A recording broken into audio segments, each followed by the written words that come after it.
বন্ধুরা, আমার এই মাম্পি কিচেনে স্বাগতম।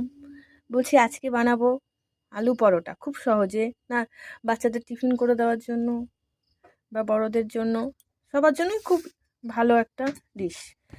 তার জন্য নিয়ে নিয়েছি এই যে আটা মাখানো, আর এই যে সেদ্ধ করা ছোট ছোট 4টে আলু, পেঁয়াজ কুচি, লঙ্কা কুচি, টমেটো কুচি, ধনেপাতা কুচি, আর দিয়ে নেব, আর দেবো এতে